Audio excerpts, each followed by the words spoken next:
All right. Good morning, everybody. Well, we made it. It's Friday.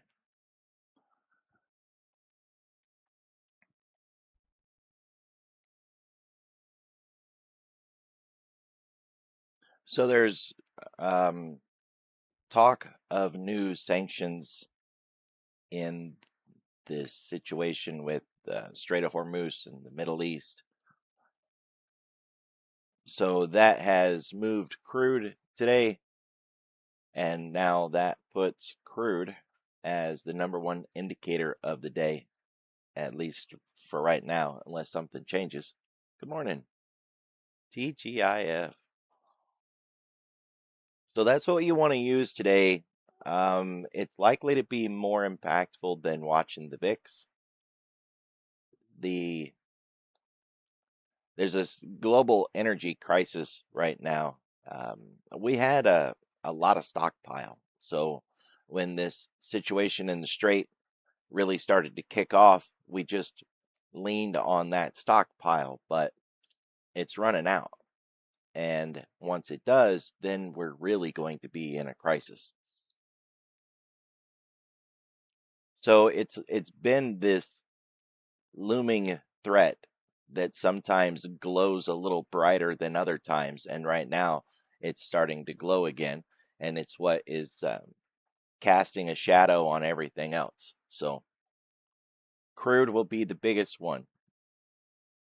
There's also still the discussion about inflation and what we're going to do about it, whether or not they're going to just bite it and put in a rate hike, or if we're going to continue to stay in pause mode, doing what we've been doing, hoping that it'll just solve itself magically.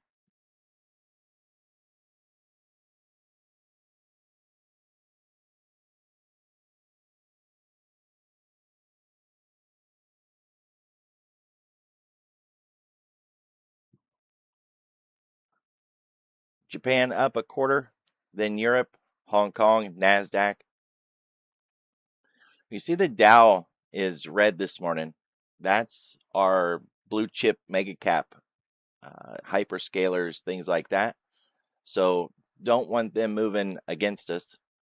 And then small caps, really just a great representation of risk, is flat. So they're not looking to take any additional risk, at least using that as a metric.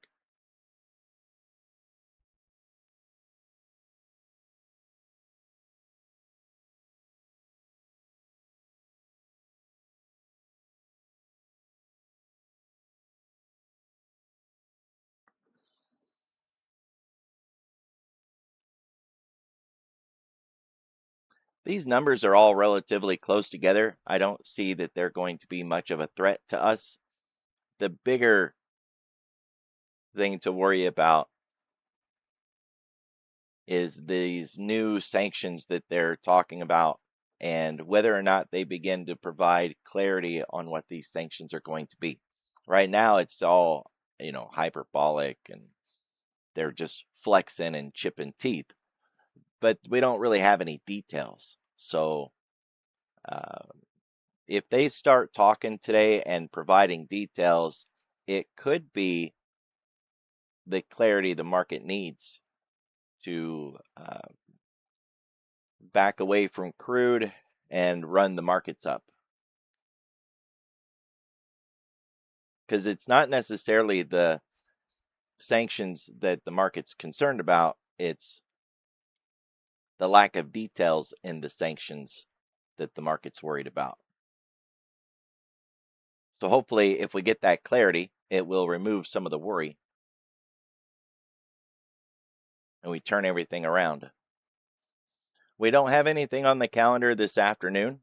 So, other than something we could get from the White House doing an impromptu talk or the president with his phone, something, just some shock and awe surprise news we didn't see coming, should have a really good afternoon.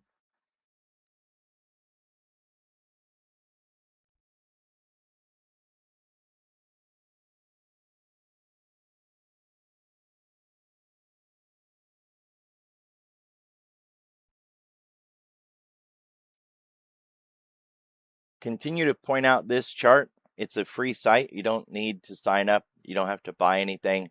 You can just Google FedWatch or CME FedWatch. You'll find this site.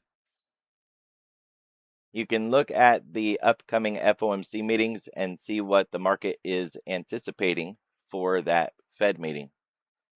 Right now, no rate hike is the dominant theory. Throughout the week, we went from 53 on Monday to basically 70 this morning. This has helped us with the push to the upside and just really this continued drive higher. If we get data today or even over the weekend that threatens this assessment, they'll unwind the pause and start pricing in a rate hike, and that will be headwinds against the market and its attempts to continue to rally. Notice I didn't say it would be bearish or that it would send us crashing back down, because that's not really how it would affect us. It would just make it a lot harder to go up. Doesn't necessarily mean that we would have to go down.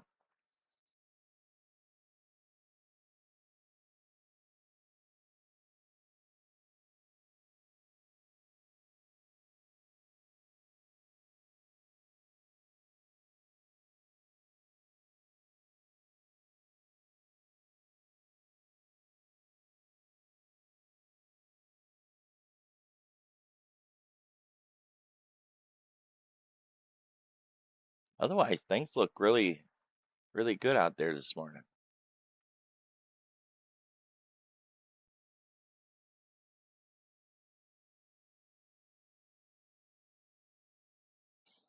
We got a low risk score out of the White House, and if you look at what's on the agenda for today, nothing really stands out. So if we're going to, all right, well, watch this remark at 3 o'clock. That could cause a little bit of drama. So we'll keep our eye on the tracker, the White House tracker, and if the score starts to rise up, I'll let you guys know. We can see around 3 o'clock there's a speaking event,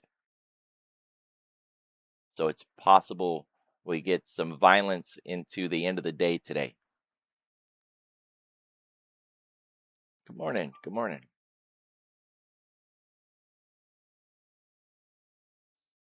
42,000 in the overnight shows they were in here participating.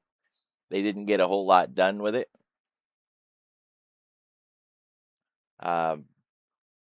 The call wall rolled up, so we did get a shift in that and in the put wall.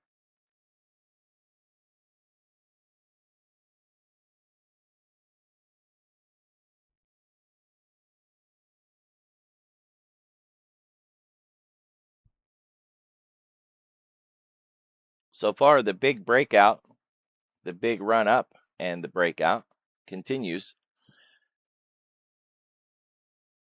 And that 77.50 is still the line in the sand we want to keep our eye on.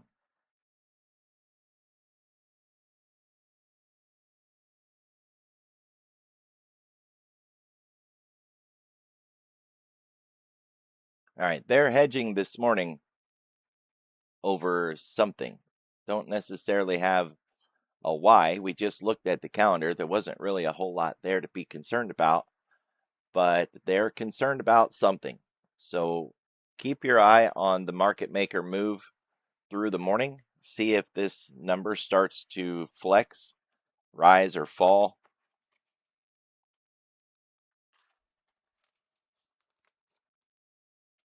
Catch a note of that.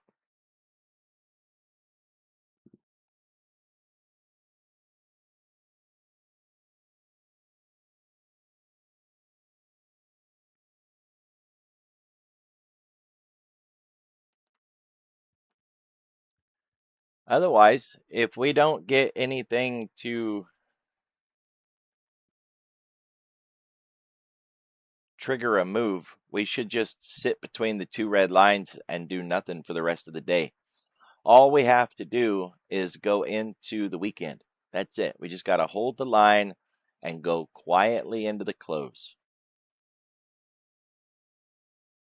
The question at this point is whether or not we're going to do that. There was a threat that the longer we were in this topping pattern, the longer we just sat here doing nothing, the more likely it is that we would roll over and fall back down. And while that's true, there are examples where we were putting in a topping pattern after a significant run, and then we just kept on going anyways. So just because we've been in this long pause doesn't necessarily mean that we have to fall back down.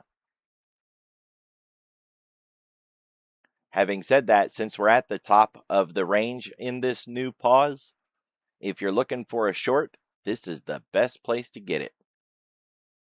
If you can find a cheap short opportunity, Spot Gamma has been calling for some cheap puts since last week, I believe. The 11th.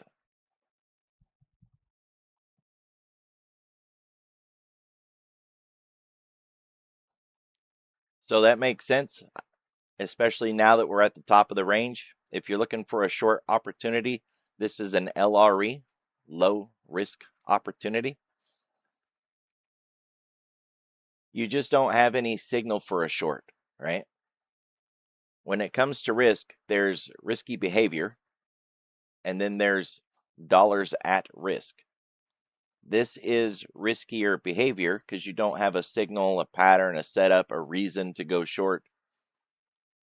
But you can take a trade with the least amount of risk dollar-wise from this location. That's why it's an LRE.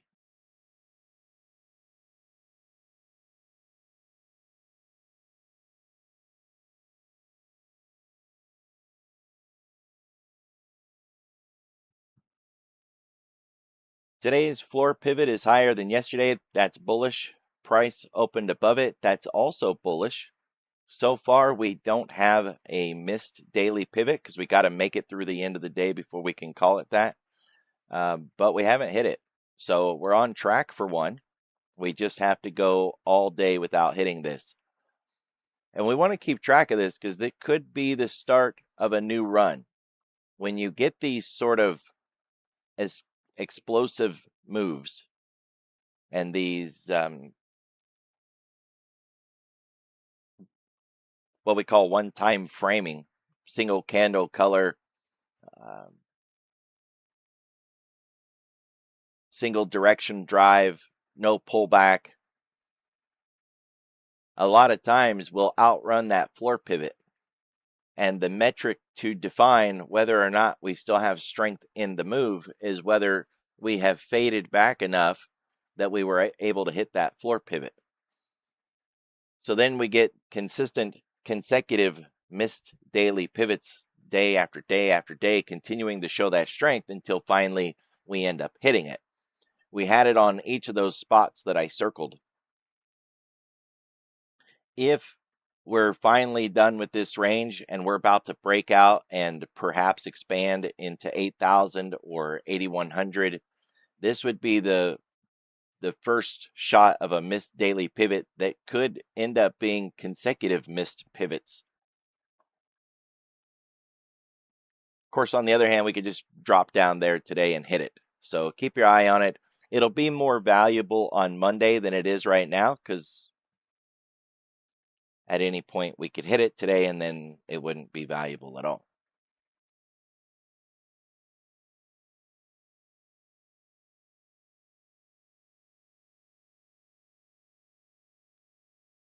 The path of least resistance is to the upside.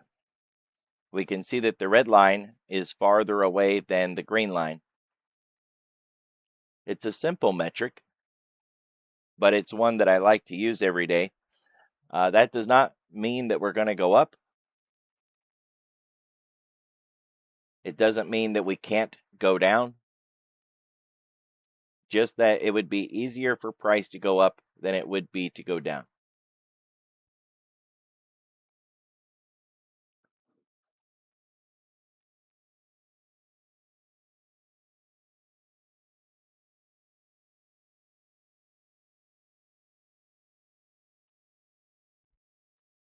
We do want to be concerned with how far away we are from this weekly pivot.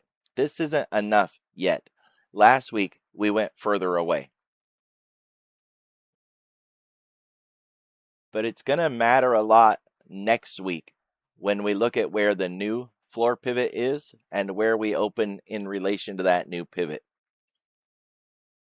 The distance between last week's pivot on the weekly and this week's pivot was a considerable amount. See if we can find that thing hiding way down here somewhere. There it is. There was quite a distance between that weekly pivot and this weekly pivot, but we moved a lot that week. This week, we stayed sideways all week. We haven't done anything. And if we close still in this range where we really didn't do much, then the new weekly pivot next week won't have much movement to it. Even if we make a big move today, we likely won't see a big move in that floor pivot because it's going to average the entire week, and one day of movement likely just won't be enough. The problem, and why I'm bringing it up, is next week on Monday, we could open with a considerable distance away from that weekly pivot. Even this week, we opened above the pivot. It wasn't a huge difference, but we opened above it. And since this distance wasn't really significant, we had room left to continue to run on the week. But next week, if we open 3% above that thing, 3.5%, it doesn't leave us much room to run to the upside for the rest of the week.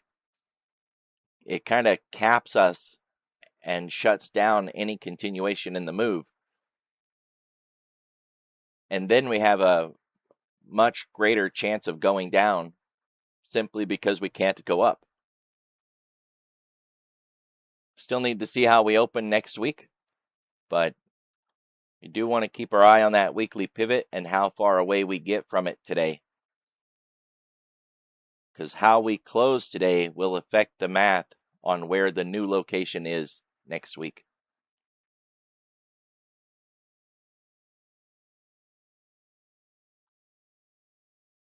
The cumulative volume index is still holding the highs, so they are continuing to ease their portfolio, add to their portfolio, let's say it that way. They're not selling out. They're not reducing their position size. They're still growing it. That's what we want to continue to focus on, is that the money is not leaving the market. The money is still coming in. Even at these levels, they want more.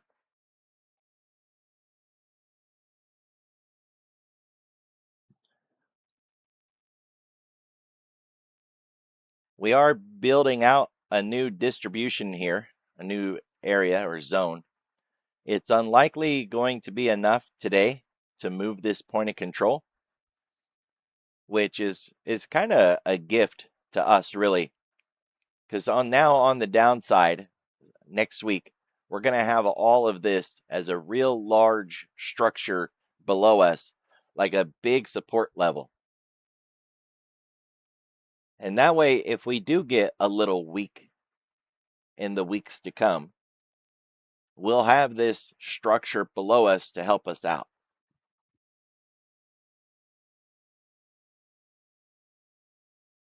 Otherwise, we've built a pretty big zone up here in the last 24 hours.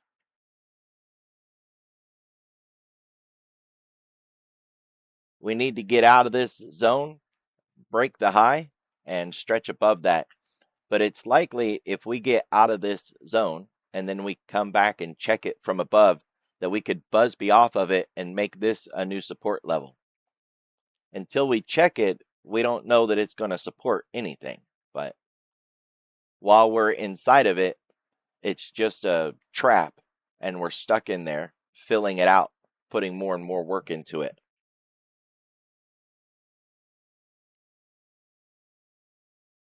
And next week is OPEX. Got to really keep that in mind. The options expiration of next week is going to impact us. Not as much as you would think, though. If you trade options, you've probably noticed August really didn't have a lot of options volume. It's like they just went from July to September, and they traded a little bit of August, sure, but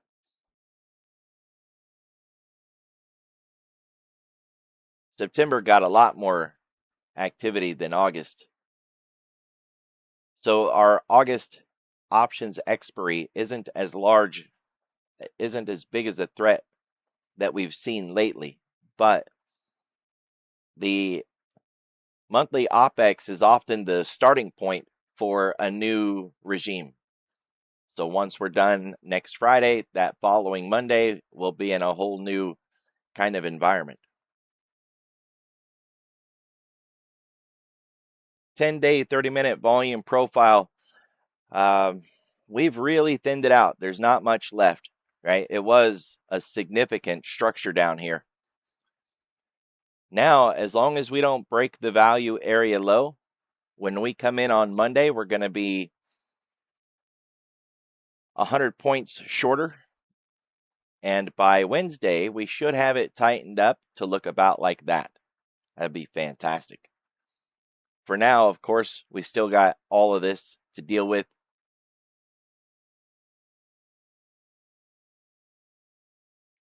And we did see a change in the value area. I mentioned I wanted to see this value area low get brought up as one of those signals that we were about done down here.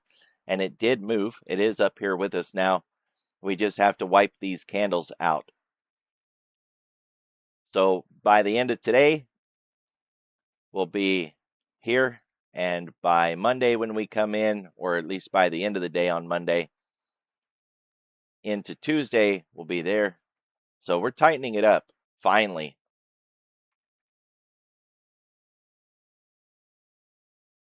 Can't wait till we get into this. Of course, we could expand to the upside, and then we're going to have a stretched chart pushing even higher. But we'll deal with that if and when the time comes. No new VPOC from yesterday. We've already run through that level.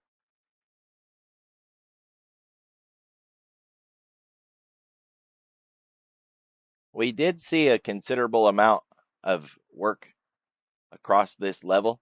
And if we go back down there again today, we might see more of that. So the textbooks would tell you to draw this level into today's trading. Same with the value area high and the value area low. I don't do that. I got enough pivots that I don't need to just mark one out for GP. But it wouldn't hurt to keep that level in mind if we travel back through our own Globex range.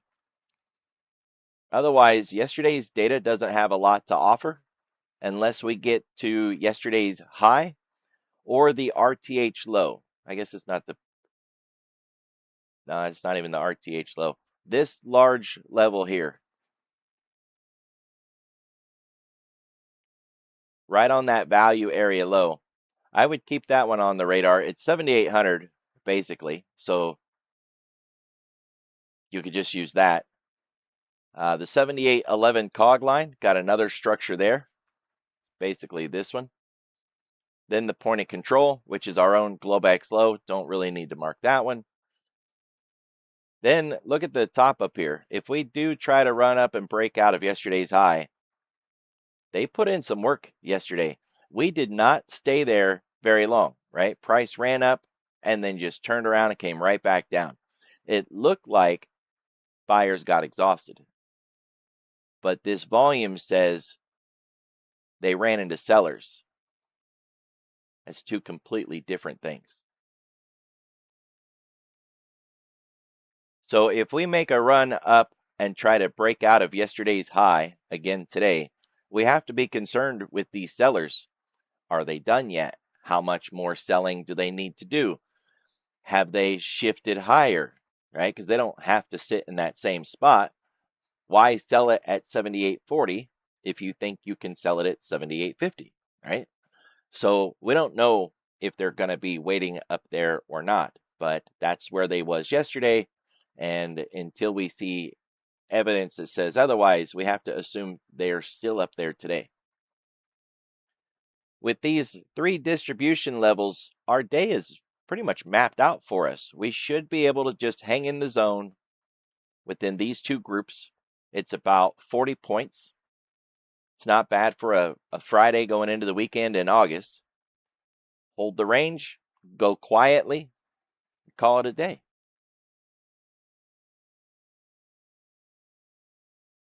That's the plan.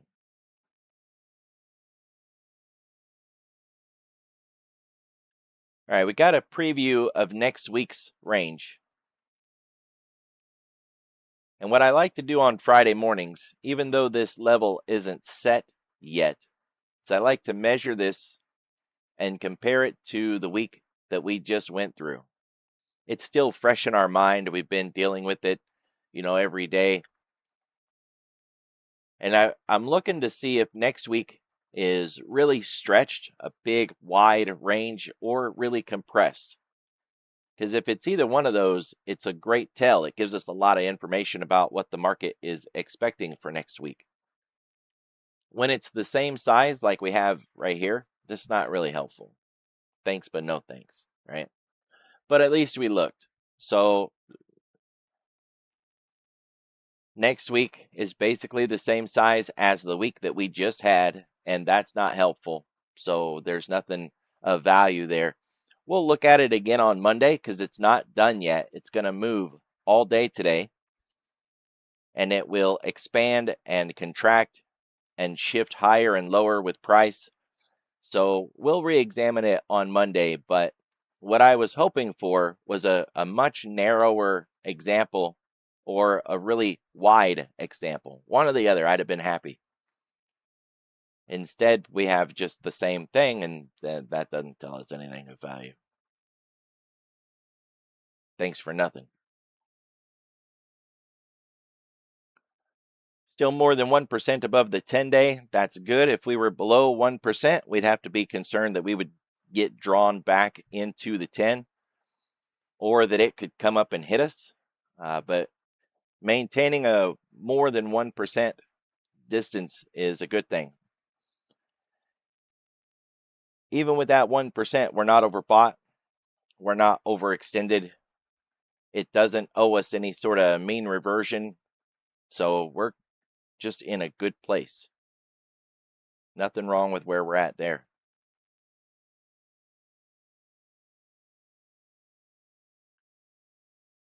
3.5% above the 10-week. We've been here for a little while. It's a little hot, but when you look left, you can see that we've been higher than this, and we held it for longer than we've been at our current level. So yeah, we're a little hot, but it doesn't owe us a pullback. We have not run too far too fast. We're not overbought. We're just good, and it's healthy, and it shows the strength of the market for us to maintain this distance from the 10, both of those 10s. There's no negativity here, no threat, other than the fact that we moved a long ways, right? That's a threat.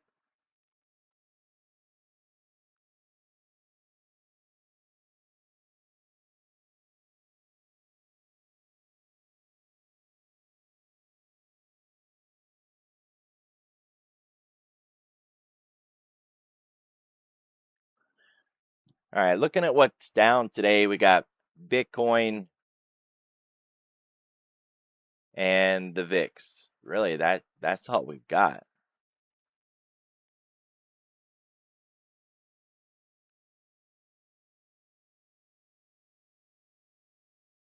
Now, software is basically flat. That's worth keeping our eye on. If it starts to get more negative, we could get some more positive flows in SMH. SMH is better correlated to the S&P and the NASDAQ. So if SMH is going up, we would expect the indexes to go up. So that might help us out. I think crude will be more useful as a tool today than IGV, but it wouldn't hurt to circle back, check on it from time to time, make sure it doesn't start to move to the upside. And if it does start to move to the upside, check on SMH. They're both growth. If we can have both of them up at the same time, it's fantastic. And we saw that a little bit last week. We had both of them up on 2 different days. But that's the exception, not the rule. Lately, it's been if one is up, the other's down. Looking at what is up this morning, we got gold miners, junior miners, and then we've got some of these risky ETFs that I like to use for a risk-on tell. IPO is one of those. That's a great tell on whether the market is willing to take on additional risk, especially in, quote, riskier assets.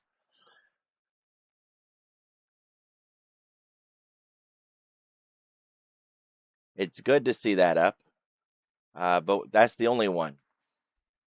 UFO is moving in the right direction. It's just not up enough. We would want this to be at 0.5%.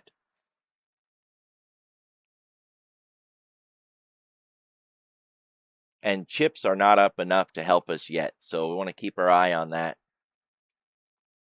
At the moment, the breadth that we have in the broader market is not going to be enough to give us a breakout. Now that can change, but for the moment, if we break out or not, it won't come from market breadth. It's going to have to come from something else. Every day we want to ask that question, why is the market moving? The ES and the NASDAQ don't go up just because they come in and trade the ES and the NASDAQ.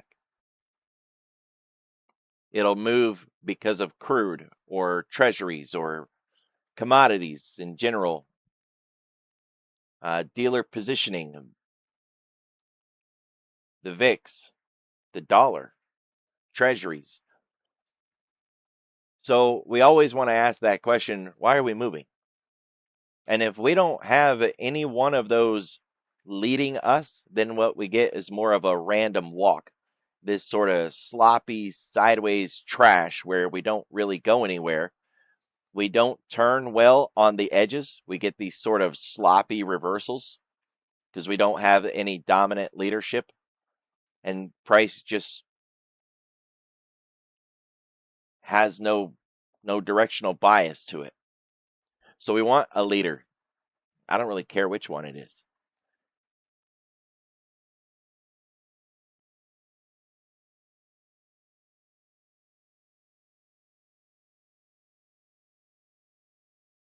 So we got a real simple day, and we got a really nice setup. Just got to finish it, get this week started. This is our narrow range, and we got to get out of this. So GTFO, get out of the box. To the upside, if we break our Globex high, get through 78.32 cog line and challenge yesterday's high. Just be mindful that there's a lot of volume up there. And of course, yes, that means it's trades that have already took place. It's not like we got orders on the queue. But there's a large footprint up there. We wasn't able to get through it yesterday, and if we make a run to the upside, we might not be able to make it through there again today. If we do get through there, 78.50 and then 7,900 is the upside target today. Now to the downside, if we break the Globex low, we want to target that 7,800 level, big round number. But it also had a large footprint. Below that, we've got yesterday's RTH low, 77.85.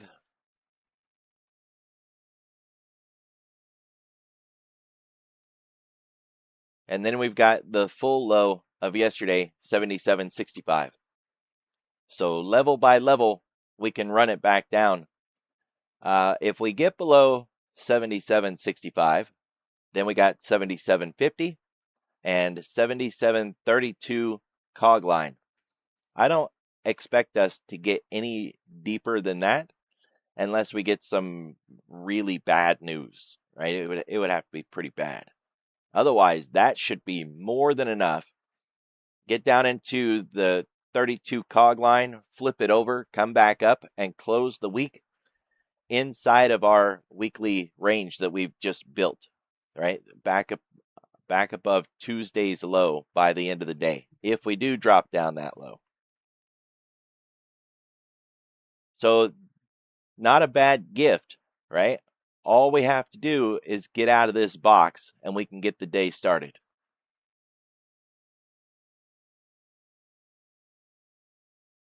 That's what I got for you guys. Be careful, be safe, enjoy your weekend. I'll see y'all next week.